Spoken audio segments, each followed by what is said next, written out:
Welcome to Will Study Point online classes. Today student we are starting exercise 1.2. It has only 3 questions.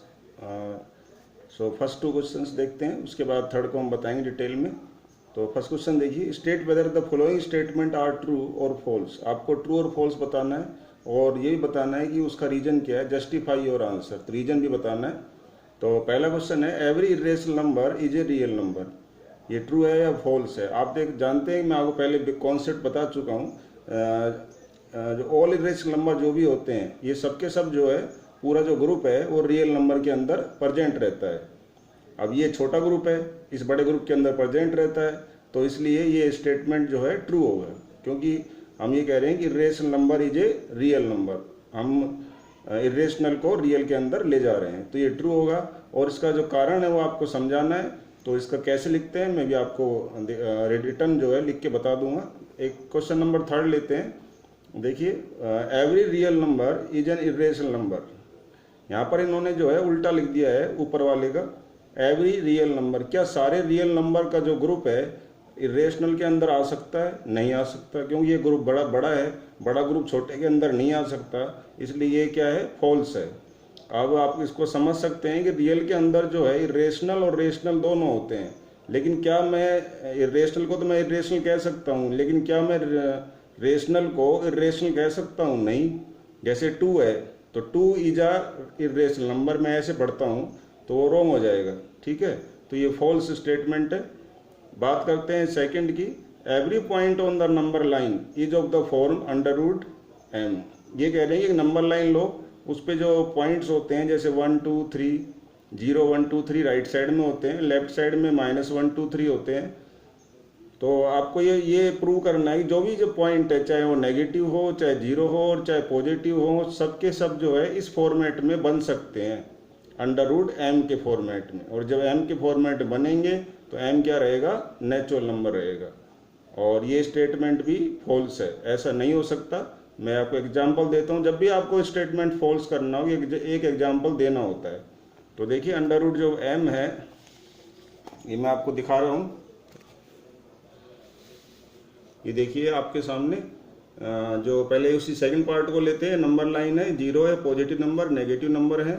और आप देखते हैं कि मैंने जो 0 है उसको लिया हुआ है. 0 इक्वल टू मैंने लिख दिया है अंडर रूट 0. ठीक है, क्योंकि स्क्वायर रूट 0 का जो है 0 होता है. तो ये तो बिल्कुल ठीक स्टेटमेंट हो गया. लेकिन उन्होंने इस रूट के अंदर जो m लिखा है उसको बोला है कि वो जो m है, जब आप इस तरह से अरेंजमेंट करते हो तो m जो है वो क्या रहता है, नेचुरल नंबर रहता है. लेकिन हम जानते हैं कि 0 तो नेचुरल नंबर नहीं है, इसलिए स्टेटमेंट फॉल्स हो गया. तो ये ट्रू नहीं है. मैंने लिखा है no, it is not true, because 0 जो है इसको जो है अंडर रूट m के रूप में लिखा जा सकता है. बट जो m है, यहाँ पर जो m बना है वो क्या है, 0 है. ऐसे और एग्जाम्पल भी ले सकते हैं. देखिए, मैं आपको दिखा देता हूँ. और एग्जाम्पल भी ले सकते हैं. जैसे मैं यहाँ पर एक एग्जाम्पल लेता हूँ, -2. -2 जो है इसका स्क्वायर रूट अगर हम निकालेंगे तो इसका स्क्वायर रूट निकल नहीं सकता. -2 जो है, ऐसा कौन सा नंबर है जिसका स्क्वायर रूट आ सकता है? तो ये इस तरह से आ सकता है. देखिए, ऐसा कोई नंबर है जिसका स्क्वायर रूट नेगेटिव होता है? ये तो 4 का स्क्वायर रूट आ सकता है, -2. बाहर माइनस हो तब. लेकिन अंदर जो है नेगेटिव नंबर हो, फिर स्क्वायर रूट -2 आ जाए, ऐसा कोई संभव नहीं है. ये आपको यहाँ ध्यान रखना है. तो जैसे मान लीजिए मैं ये ले लेता हूँ -2 इस तरह से. तो क्या ऐसा हो सकता है क्या? नहीं हो सकता. मैं आपको पहले पढ़ा चुका हूँ, नेगेटिव नंबर का स्क्वायर रूट ही संभव नहीं है. तो जब संभव नहीं है तो फिर इसका मतलब ये इसके इक्वल नहीं है. और -4 जो है क्या है हमारे पास, -4 जो है वो यहाँ पर जो आएगा m कहलाएगा, वो नेचुरल नंबर नहीं है. अच्छा, अब आगे चलते हैं. जो पहला वाला पार्ट था, ये देखिए फर्स्ट जो पार्ट था, मैंने ट्रू बोला था. यस, आगे बोलना है ट्रू. कारण क्या लिखेंगे, बिकॉज एवरी रेशनल नंबर जो है या इरेशनल नंबर जो होते हैं वो दोनों ग्रुप जो है प्रेजेंट रहते हैं रियल नंबर में, इसलिए ट्रू है. और थर्ड वाले में उल्टा था. आपको बोलेंगे नहीं, ट्रू नहीं है, फॉल्स है, because 5 is real number. 5 real number तो है. उसने बोला है कि सारे रियल नंबर जो है इरेशनल हो सकते हैं? नहीं, 5 तो क्या है, रियल नंबर है. लेकिन 5 इरेशनल तो है ही नहीं. हमने आपको बताया था कि ऐसे नंबर जिनका स्क्वायर रूट नहीं निकलता है वो इरेशनल होते हैं. ये देखिए, जो है ये √5 है, ये रेशनल है, लेकिन 5 जो है ये रेशनल नहीं है, 5 तो क्या है, रेशनल है। आगे चलते हैं, देखो ये लिखा है नो। मैंने क्वेश्चन नंबर 2 जो है उसको पढ़ देता हूँ। क्वेश्चन नंबर 2 जो है उसमें लिखा हुआ है, ये देखिए आप क्वेश्चन नंबर 2 को देखिए। क्वेश्चन नंबर 2 में लिखा है कि are the square root of all positive integer irrational. यदि हम स्क्वायर रूट निकालें किसी भी इंटीजर का तो वो इरेशनल आता है क्या? तो हम कह रहे हैं नहीं आता है। आप देख सकते हैं, और कह रहे हैं नहीं आता है, एक एग्जाम्पल दो। तो हम ही कह रहे हैं नहीं आता, एग्जाम्पल चाहिए, हम बता देते हैं, देखेंगे। देखिए मैंने लिखा है नो। कोई भी आप पॉजिटिव नंबर ले और उसका स्क्वायर रूट जो है जो आएगा वो हमेशा क्या है, इरेशनल नहीं रहेगा। तो देखिए 4 का स्क्वायर रूट 2 आ रहा है, तो 2 इज नॉट इरेशनल। ठीक है, वो कह रहे हैं सभी नंबर के स्क्वायर रूट जो है इरेशनल आएंगे, लेकिन ऐसा नहीं है, 4 का स्क्वायर रूट इरेशनल नहीं आ रहा है। और देखिए और कोई नंबर लेता हूँ, 5 का स्क्वायर रूट देख रहे हैं हम, तो इरेशनल आ रहा है, बिल्कुल सही है। 9 का स्क्वायर रूट लेते हैं, इरेशनल नहीं आता है, रेशनल आता है। 10 का स्क्वायर रूट लेते हैं तो इरेशनल आ रहा है। इरेशनल मतलब जो कभी एंड नहीं हो और कंटिन्यू चलता रहे, इस डेसिमल में आंसर।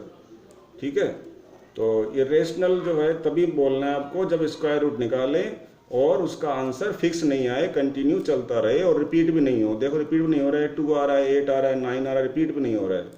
ऐसे यहाँ भी है, देखो 2, 3, 6 रिपीट नहीं हो रहा है, सारे के सारे नंबर रिपीट होने चाहिए, उसको हम कह देते हैं रेशनल। तो ये आपको एग्जाम्पल देना था कि मैंने 4 लिया और 2 आया, तो ये रेशनल नहीं है। अब बात करते हैं अगला वाला जो है आपका है क्वेश्चन नंबर 3, लास्ट क्वेश्चन इसका। रिप्रेजेंट करिए √n को ऑन नंबर लाइन पर where n is natural number. यानी कि आप कोई भी जो नेचुरल नंबर ले और उस पर स्क्वायर रूट साइन लगा दें, ठीक है, तो उसको जो है नंबर लाइन पर रिप्रेजेंट करना है आपको। जैसे मैंने n = 5 लिया, देखिए, और 5 लेने पर ये क्या बन गया, √5 बन गया। अब हमें √5 को रिप्रेजेंट करना है नंबर लाइन पर। पहले आप लोअर क्लास में सीख चुके हैं कि नंबर लाइन पे जो है किस तरह रिप्रेजेंट करते हैं किसी नंबर को। आप जानते हो स्केल से आप 2.2 डिस्टेंस नाप सकते हो, आप रिप्रेजेंट कर सकते हो 2.2 को नंबर लाइन पे। स्केल से आप क्या 2.3 डिस्टेंस नाप सकते हो क्या? उसमें 2.3 डिस्टेंस होती नहीं है, नापेंगे कहाँ से? तो इस प्रॉब्लम को दूर करने के लिए हम क्या करेंगे कि √5 की जो डिस्टेंस होती है वो कितनी होती है, 2.236 ... ऐसे। तो इस डिस्टेंस को जो कि स्केल में नहीं होती है उसको हम पहले स्केल में नहीं है, इसलिए क्या करेंगे, उस डिस्टेंस को हम क्रिएट करेंगे, उस डिस्टेंस को बनाएंगे। फिर उस डिस्टेंस को जब बन जाएगी तो नाप करके उसको नंबर लाइन पे शो कर देंगे। ये इसमें आपको कॉन्सेप्ट यूज करना है। दोबारा सुन लीजिए, यदि मुझे मान लीजिए √10 दिया जाए और इसको नंबर लाइन पे शो करना हो तो √10 का आंसर जो है 3.289 होता है। अब 3.2 डिस्टेंस तो होती है स्केल में, लेकिन 3.28 नहीं होती। अब 3.28 नहीं होती तो 3.289 कहाँ से आएगी, वो भी नहीं होती। तो इसलिए हम √10 डिस्टेंस को अलग से क्रिएट करते हैं, फिर उस डिस्टेंस को नाप करके नंबर लाइन पे शो कर देंगे। अब बात ये कि ये डिस्टेंस √10 या √5, √3 भी हो सकता है √, तो इन डिस्टेंस को जो है कैसे क्रिएट करते हैं जो स्केल पे नहीं होती है। और ये सारी डिस्टेंस कैसी होती है, इरेशनल होती है, जो कि स्केल पर नहीं है। तो इनको क्रिएट कैसे करते हैं वो आप देखेंगे। तो अभी मैं आपको बता रहा हूँ, देखेंगे। ये देखिए हमारे पास जो क्वेश्चन है कि √5 को जो हमें लेना है नंबर लाइन पर, √5 डिस्टेंस क्रिएट करनी है। तो मैं आपको बता रहा हूँ, जरा प्रोसेस को ध्यान से देखें। तो ये देखिए आप, मैंने ये डायग्राम बनाया है, इसमें आपको सब कुछ समझ में आ जाएगा। तो आप देख सकते हैं, देखिए मैंने क्या किया, एक नंबर लाइन ली है और उसमें जो है कहीं पर मैंने 0 मार्क कर दिया है, उससे मैंने जो है 1 इंच डिस्टेंस लिया है। मैंने ये क्या लिया है, 1 इंच। हम 1 सेंटीमीटर भी ले सकते हैं, लेकिन 1 सेंटीमीटर बहुत छोटा पड़ता है तो उसमें एक्यूरेसी नहीं आती, इसलिए हमने 1 इंच लिया है। हम जो है 1 यूनिट डिस्टेंस को आपको लेना है। 1 यूनिट डिस्टेंस आपकी 1 इंच भी हो सकती है, 1 सेंटीमीटर भी हो सकती है, 1 मीटर भी हो सकती है। और हमने 1 मीटर जो है नोटबुक में संभव नहीं है, और 1 सेंटीमीटर बहुत स्मॉल पड़ती है, इसलिए हमने 1 इंच लिया है। अब आप क्या करेंगे, मैं एक कॉमन नाम बोलूँगा इसका, 1 यूनिट। तो 1 यूनिट डिस्टेंस ली मैंने O से A तक। फिर मैंने ए पर क्या किया है, ए पॉइंट पर स्टूडेंट आप पहले पढ़ चुके हैं 90 का एंगल कैसे बनाते हैं, तो मैंने 90 का एंगल बनाया। ये किसी भी आर्क की रेडियस ली आपने और यहाँ से जो है आर्क लगाएंगे आप, और फिर इस तरह से 90 का एंगल बन जाएगा। ठीक है, अब ये जो 90 का एंगल बना है उसकी जो हाइट है वो कितनी रहनी चाहिए, तो हाइट भी ध्यान रखें स्टूडेंट, आपको जो है 1 यूनिट लेनी है, यानी ओ ए के इक्वल। तो जितनी ये हाइट है ओ ए उतना ही आर्क आप भरेंगे और यहाँ से एक आर्क का कट लगा देंगे, आपको बी पॉइंट मिल जाएगा। ठीक है, आप बी को इस स्टार्टिंग पॉइंट ओ से मिला देंगे इस तरह से, और आप देखेंगे कि ये डिस्टेंस जो है √2 आ गई है। अब इसका सबूत क्या है कि ये डिस्टेंस यहाँ से यहाँ तक √2 है। तो आप जो है देखिए पाइथागोरस थ्योरम से in triangle O A B में आप देख सकते हैं कि ओ बी स्क्वायर जो डिस्टेंस है, क्योंकि यहाँ पर 90 का एंगल है तो ओ बी स्क्वायर हाइपोटेन्यूस हो गई, तो O A square plus A B square, ये देखिए तो 1 स्क्वायर प्लस 1 स्क्वायर टोटल हो गया 2 ओ बी स्क्वायर। लेकिन अब स्क्वायर हटाएंगे तो यहाँ पर क्या आएगा, स्क्वायर रूट साइन आ जाएगा। तो मेरे पास ये ओ बी डिस्टेंस है वो कितनी हो गई, √2। ये सबूत है कि डिस्टेंस √2 ही है। तो √2 डिस्टेंस जिसकी वैल्यू होती है 1.414, कितनी होती है 1.414 ये डिस्टेंस। आप जानते हैं स्केल में 1.4 तो होती है, लेकिन 1.414 तो होती नहीं है। तो इसलिए हमने जो है इस डिस्टेंस को क्रिएट कर लिया, यहाँ पर ये डिस्टेंस हमने क्रिएट कर ली। ठीक है, तो अभी डिस्टेंस बन गई है, तो डिस्टेंस को नाप करके इस तरह से और नीचे उतार सकते हैं और √2 डिस्टेंस बोल देंगे, इतनी होती है नंबर लाइन पे। अब बात करते हैं आगे, यदि हमें डिस्टेंस और बड़ी करनी हो तो क्या करेंगे, वापस से आप जो लाइन सेगमेंट ओ बी लेंगे जो कि एक हाइपोटेन्यूस है, और बी पॉइंट पे 90 का एंगल बनाएंगे पहले की तरह से। ये बन गया, तो 90 के एंगल की हाइट आ गई है। अब ये हाइट कितनी रहे, तो वापस वही पहले की तरह से क्या करना है, यहाँ से बी पॉइंट से दोबारा से आपको 1 जो है का आर्क लगाना है। किसका आर्क लगाना है, 1 का। तो यहाँ से 1 का आर्क लगा देंगे यूनिट का, यानी कि ए बी डिस्टेंस के बराबर बी से आर्क लगाएंगे। ठीक है, और फिर नया पॉइंट सी आएगा, उसको स्टार्टिंग वाले ओ से मिलाना है। अब दोबारा यदि मैं इसमें पाइथागोरस थ्योरम लगाऊंगा तो √2 का स्क्वायर और 1 का स्क्वायर, 2 का स्क्वायर 2 होता है, 1 का स्क्वायर 1 होता है, तो 3 आएगा, फिर √3 बन गई, ये डिस्टेंस हो गई √3। सिमिलरली फिर आप सी पॉइंट पे यानी ओ सी लाइन सेगमेंट के सी पॉइंट पर 90 का एंगल फिर दोबारा बनाएंगे। फिर दोबारा सी पॉइंट से डिस्टेंस जो है 1 यूनिट का आर्क लगाएंगे। अब आप 1 यूनिट जो है ए बी के बराबर नाप सकते हैं या बी सी के बराबर, क्योंकि ये भी 1 है, ये भी 1 है, और यहाँ से लगाएंगे तो ये भी 1 हो जाएगी सी डी, और हमारे पास डी पॉइंट आ जाएगा। अब डी पॉइंट पर से ओ को मिला देंगे तो डी ओ डी बनेगा, ओ डी हो जाएगा √4। ठीक है, और √4 को हम 2 भी लिख सकते हैं, ये 2 यूनिट हो गई आपकी। अब आपके बाद दोबारा क्या करना है, आपको जो है ओडी के डी पॉइंट पर फिर 90 का एंगल बनाना है, और 90 का एंगल बनाएंगे, वही कोई भी जो है रेडियस लेकर के एक आर्क लगाना है। फिर 2 आर्क लगेंगे, आपको पता है इस तरह से 2 आर्क लगते हैं। फिर 2 आर्क से फिर यहाँ पर एक जो है क्रॉस आएगा, 90 का एंगल बन जाएगा, ये 90 का एंगल हो जाएगा। और फिर आप जो है दोबारा से कितनी हाइट रखेंगे, हाइट हमेशा फिक्स रहती है स्टूडेंट, 1 यूनिट ही लेनी है ए बी के इक्वल।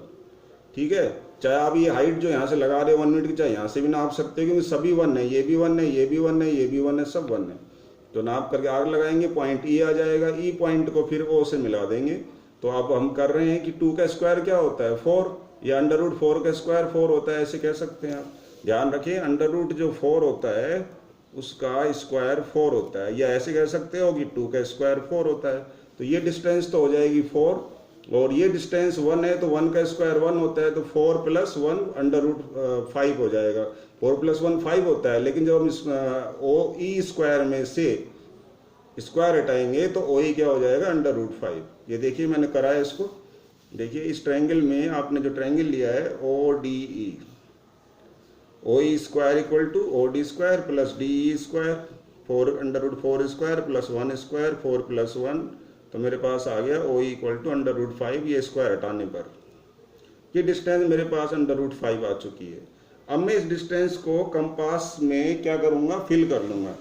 कंपास में फिल करने के बाद इस डिस्टेंस को कंपास में हम भरेंगे। देखिए मैं डिस्टेंस कंपास में भर लिए, देखिए ये कंपास में अब जो गैप भरा हुआ है वो √5 का है। हमारा क्वेश्चन ये था कि √5 डिस्टेंस को नंबर लाइन पे शो करिए। अब ये नंबर लाइन पे मैं इसी पॉइंट O से यहाँ से भर करके इस डिस्टेंस को नीचे यहाँ पर ले आता हूँ, और ये देखिए मेरे पास ये डिस्टेंस जो है अब √5 है। तो O से P तक डिस्टेंस भी √5 है, और O से लेकर के जो ये अपना E है ये भी √5 है। लेकिन वो कह रहा था कि √5 जो है OE पे मत दिखाओ, हमें तो नंबर लाइन पे दिखाओ। तो हमने नंबर लाइन पे इसको दिखा दिया है इस तरह से, और ये मैंने लेबल कर दिया √5।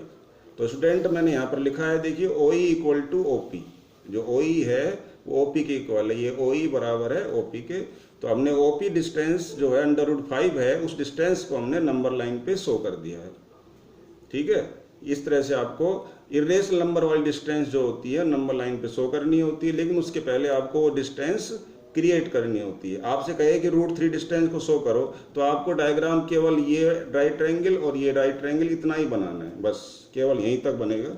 और इस डिस्टेंस को आप क्या करेंगे, फिल कर लेंगे ऐसे, यहाँ से इस डिस्टेंस को फिल कर लेंगे और इसको जो है यहाँ उतार देंगे। देखो √3 कम होता है, देखिए कम हो गया। यहाँ पर आप नाम लिख देते हैं, कोई Q लिख देंगे तो बोलेंगे OQ बराबर √3 डिस्टेंस है, बस।